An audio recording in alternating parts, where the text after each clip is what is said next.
Greetings, ladies and gentlemen. For the last couple of days, I have been underneath a rock, busy trying to make my slime video, which is now out there. Shameless plug, if you haven't seen it, go check it out. While I was busy, head down working, a lot of really good information has come out.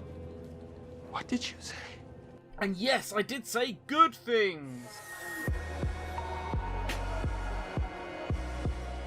Congratulations, everyone! We did it! As a community, we have come together and we have reached the goal of $1 million.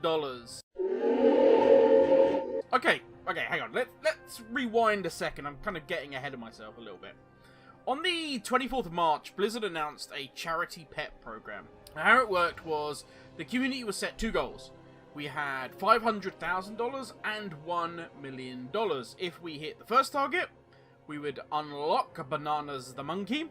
Originally, I believe, a trading card pet. I'm not 100% on that. And should we make it all the way to $1 million, then we would unlock a totally new pet called Daisy the Sloth. Now, this pet can actually climb onto your back and just sit there chilling like a backpack. Okay. Also, and far more important than some new or returning WoW battle pets, you would be giving to the amazing charity Doctors Without Borders to help fight COVID around the world. We've had a month to achieve this, and granted, we took it close to the wire, but that doesn't matter, as we have now reached our goal. Huge congratulations to the entire WoW community. This is the sort of thing that kind of gives you hope, and I know that sounds very grandiose, but as gamers, sometimes we get a very bad rap that, you know, all the sins of the world, oh, it's because you're in your basement playing games, or whatever it may be. Whatever stereotypes people can throw out there about gaming. But when we, as gamers, come together, we generally do good things.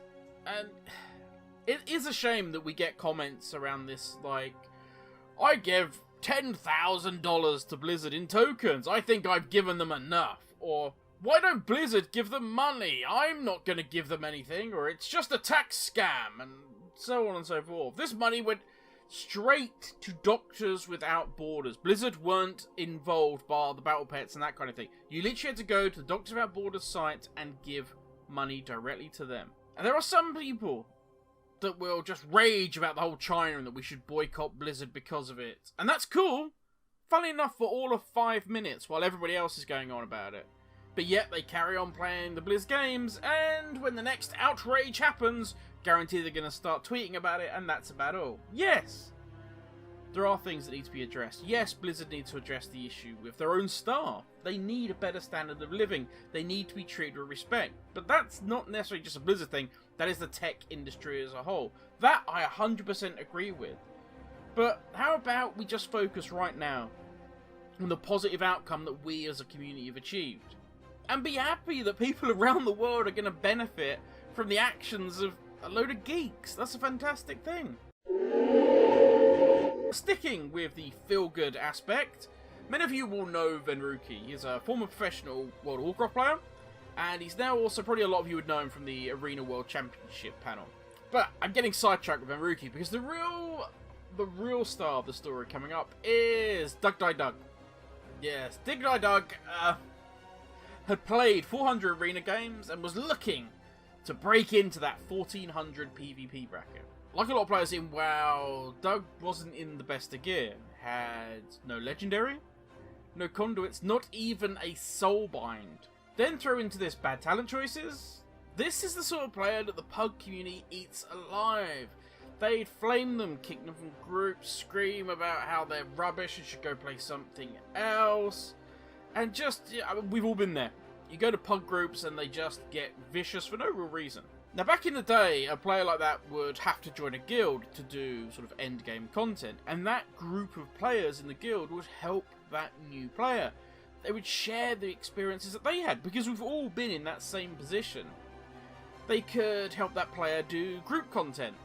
And that would have got Doug some better gear. They could have directed Doug to the forums and the websites where all sorts of information can be found. But sadly, those days are kind of long gone. I hope Blizzard try and get them back, but maybe it's too late. But thank God, there are still people with kind of exposure in the the influence in this community that step up and say, no, actually, do you know what? I'm not going to make a video laughing at this person going, oh my god, look at this person's UI, or oh my god, look how rubbish this player is, lol. But instead goes, okay, come here, Dig. I'm going to help you. I'm going to take you under my wing, and I'm going to do everything I can to give you a 5-minute education in WoW that we've all had, or the rest of us have had, over the course of many years. The video, I'm not going to spoil it, just check the video out. It is pure gold. If you're having one of those moments of doubt with this community, if you're in the pug world, that's probably roughly every 15 to 20 minutes you're having doubt about just the community as a whole, then just take a second and watch the video and be reminded there are still good people in WoW. We just need a lot more of them. Next up, we have the return of Keystone Masters. Yes, with an all-new format, the Gauntlet. Now I've got to do this. I've seen a lot of people moaning already about how Blizzard should stop focusing on WoW esports. We're waiting for 9.1. We have TBC in the works. Blizz should focus on them. The rage, the anger. For those people, I have this to say. Keystone Masters is nothing to do with Blizzard. They simply play a Blizzard game. Okay? It's not a Blizzard esports event. So relax, take a breath, and just, I don't know, go to a dark room and chill, okay? I will say it again. TSM isn't a Blizzard thing, so don't worry, okay? Just enjoy it. The event itself will be split into 2 sections. The Proving Grounds will be first. Each team will be told the dungeon they're about to run, the affixes they are due to face. They will then have 45 minutes to prepare themselves. Now, i.e. this is whether they're deciding on the comps, the route, whatever it may be. Once that time is up, the teams will have 1 official attempt to log their very best time. After that, the fastest 16 teams will move on to round 2. They will then repeat the process again until we have our 8 top teams. They will then head into the Gauntlet. Now, in the beginning, this will work very much as a Proving Ground tool. All teams will be told the dungeon and the affixes they're going to face. Again, they will have 45 minutes to prepare. The affixes will be kind of a mix of those chosen by the teams, some by the viewers, and then some picked by the organisers themselves. And then it's time to clock your official attempt. Now, keep in mind, at this point, this is where it gets a little bit different.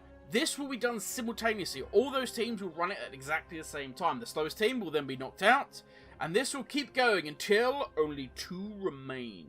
Those 2 will then face each other to become the Keystone Master. The Proving Grounds will be on Friday the 7th of May. It's 10 AM PDT and 7 PM, so Central European time. That tournament day 1 will then be on the Saturday, which is the 8th, again the same times, and you may have guessed this already, Tournament Day 2 will be on the Sunday, which is the 9th, and again, it will be the same times. You can watch this event over on Diabolus' Twitch channel. That link is going to be down in the description. And there is also a cool prize total of $7,000. $2,000 of that is going to the first place team. And this is great. We need more things like this. I'm not going to talk about the esports side of it, but we need more of these community-driven things. Not just with M+, but do fun stuff like why not have pet battles? Or you've also seen those amazing like Rex solo kills where he just goes in and like does a raid boss. Like turn that into a kind of crazy endurance event with maybe like 5 or 6 people going for it. The only issue I have with something like Keystone Masters is we're now in a time where there's a massive divide between the top, and that's something that needs to be remembered, that these teams are contract players, they're sponsored, they literally are paid to play this game. If that kind of player, or that kind of team enters, then a amateur team has almost no chance to compete against them. And it takes away some of the magic of these community events. So that may sound extreme and ridiculous, but that is the level of difference between the very, very best teams we currently have out there and amateur community teams. It may be time that we finally separate professional from the amateur. Not just these mythic competitions, but also get areas like the Race of World First. Have like this professional, big sponsored, flashy Race of World First. You know, with teams like Limit and Echo. But then have community where there is a chance for those further down to win. There is a chance for them to not have to spend millions of gold. But that aside, I'm starting to rant again. I am looking forward to the Gauntlet and hopefully some good competition. Now last, but by no means least, WoW is almost 17! That is a crazy, depressing thought of how old I am. But now granted, WoW's teenage years have had their ups and downs without a shadow of a doubt. It has been a frustrating time. But I can't deny, I still love playing World of Warcraft, as millions of us do. So it's always nice to see what treats we could expect when birthday time rolls around. And as an added bonus, there is a small chance that we may get Flying plus the birthday bonus experience boost. Those two combined will see a lot of ults being leveled, that's for sure. So to keep the current trends going, we shall be having a Burning Crusades themed birthday party. So we'll kick this off in the Caverns of Time, as we have done the last couple of times. And we'll need to pick up the quest. Doom Walking has come and knock him. That's right, remember that noise that put fear into your heart if you're running around questing? And it still does. If I'm on like a low level questing and I hear that noise, it's instinctive now. I'm like, and I have to look out for it. Well, now it's time to go back and face that Doom Walker. As part of the event, there is a chance to get all sorts of TBC themed goodies. Two, I will say, very much stand out. One is the one-handed axe, Akama's Edge. Now these are going to be like a much sought after. For any fan of transmogging, they're going to need this because it is a brand new model, very much based on the weapons wielded by Karma in the Black Temple. The second is I'm going to say new mount, but I'm going to say that with very much air quotations. It is the Black Dragonhawk model. It's got that low resolution appearance. You know, if you see like an old version of a mount next to one of the new ones, you can blatantly see the difference in quality. My guess would be, because Sylvanas' mount is going to be like a Black Dragonhawk, that's going to be a super high-res edition. That's obviously from the Sanctum of Domination raid, which is coming in 9.1. Yeah, that version is going to be like super crisp, brand new. Hence why I think we're going to get this one is going to be a low-res version. Plus, you know, it's meant to be an old one, so fine, that's fine. I'm not going to lie, I would love to have seen a nice new model for the anniversary. I know it's maybe asking a little too much, but can we have a rideable Doom Walker? I guess as we've already got the tree, I probably am asking for too much. To be honest, I'm just looking forward to going back to areas I don't really visit anymore. I'm always down for an excuse to go exploring in WoW. Azeroth, and obviously our Draenor and Outland, all these new worlds that keep being added. They're amazing places rich with not just lore history, but our own history within the game. You know, I can think of, oh my god, I remember that time X happened or Y happened. Or go and see places that I'd even completely forgotten about. It's easy to get cynical about WoW. Some of us have spent big parts of our lives playing this game, and I guess that's probably the running theme of this video, is we can moan about why should we pay Doctors Without Borders? Why don't Blizzard just do it? They make billions. We can say, oh, Venruki did all this just as a stunt to get some publicity, or Echo are the best and they're easily going to win KSI and destroy it for everyone else, so I'm not even going to watch. What's the point of even doing these things anymore? And finally, we can moan about rewards we get for the 17th anniversary of WoW. And if that's how you want to be, then hey, that's more power to you, that's your choice. But I would rather look on the brighter side of WoW. That we did something amazing as a group of geeks, and we helped people.